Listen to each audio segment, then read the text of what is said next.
পোশাক শিল্পের উন্নয়নে স্বতন্ত্র মন্ত্রণালয় গঠনে বিজিএমইএ কাজ করে যাবে বলে জানিয়েছেন সংগঠনটির নবনির্বাচিত সভাপতি মাহমুদ হাসান খান।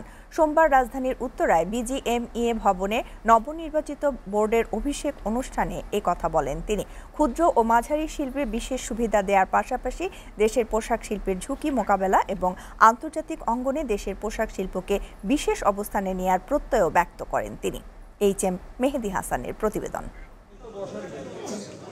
রাজধানীর বিজিএমইএ কার্যালয়ে বিজিএমইএর 2025-27 মেয়াদের কার্যনির্বাহী বোর্ডের এই অভিষেক আয়োজন।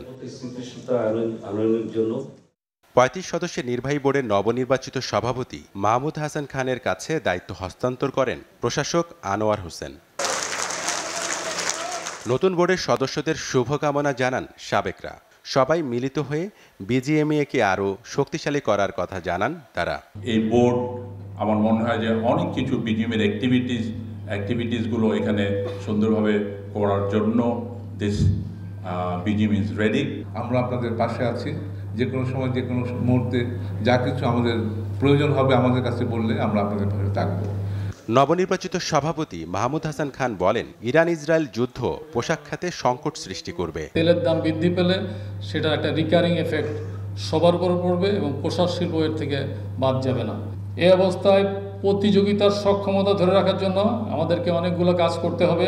আমি বিশ্বাস করি আপনাদের সকলের সহযোগিতায় এই কাজগুলো করতে আমরা সক্ষম হব ইনশাআল্লাহ। ক্ষুদ্র ব্যবসায় বাড়তি সহযোগিতা দেওয়ার পাশাপাশি পোশাক শিল্পের উন্নয়নে স্বতন্ত্র মন্ত্রণালয় গঠনের তাগিদও দেন এই ব্যবসায়ী নেতা। অনেক কাজ আমাদের করতে হবে, তার মধ্যে আমরা অগ্রাধিকার যেগুলো দেব, যেটা আমাদের নির্বাচনী প্রতিশ্রুতি ছিল, তার মধ্যে প্রথম হচ্ছে পোশাক শিল্পের জন্য স্বতন্ত্র মন্ত্রণালয় প্রতিষ্ঠা করার জন্য কাজ করা। কার্যকর ও জবাবদিহিমূলক বিজিএমইএ গঠনের প্রতিশ্রুতি দেন মাহমুদ হাসান খান। সকল চ্যালেঞ্জ মোকাবেলা করে আমাদের পোশাক শিল্পকে বিশ্ব দরবারে আরও উঁচুতে নিয়ে যেতে পারব। এইচএম মেহেদী হাসান, এসএ টিভি, ঢাকা।